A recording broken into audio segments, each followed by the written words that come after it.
All right, so we're going to pick a faction and we're going to customize it. So right here in front of me, I have two different factions. I have the Remnants Army and I have the Wretched Army. Okay? I've always been an Undead fan myself, so I'm going to choose the Wretched. Now the first thing that I'm going to do when I'm looking at my faction here is I'm going to go through the cards. You know, I might just take a look at some of them, see which ones I like, and pretty much just choose a number of them that I think will serve me well for the battle grid layout that we have set up for us. So what's fun about the Wretched is they have a lot of overwhelming characters that might overwhelm their opponents. So, you know, first thing, I'll take a couple base units. I'll take a couple skeletons here.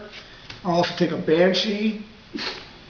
And there's a point total, just so we are clear here, there's a point total that you will choose with your partner. The suggested point total is 100 points.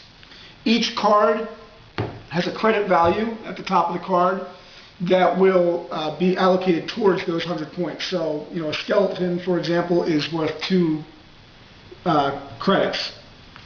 So I chose a couple skeletons here, a Banshee, I'll choose a zombie, and then we get to the more core cards of the deck.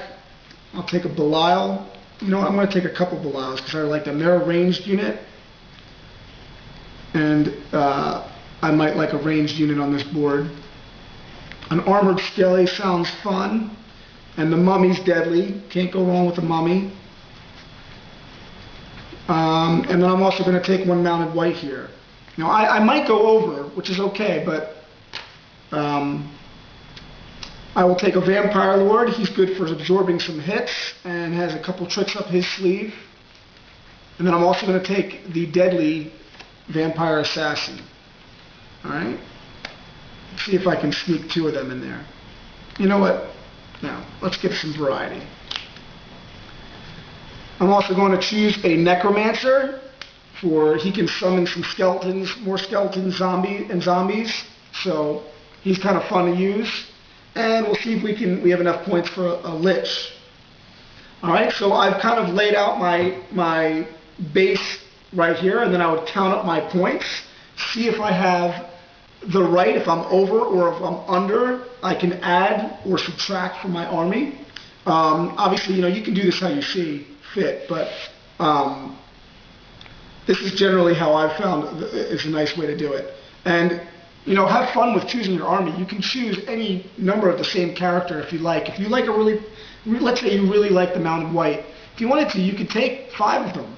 I mean, that's going to take up 40 points of your 100-point army, but maybe that's how you like to roll. So have fun with choosing your army.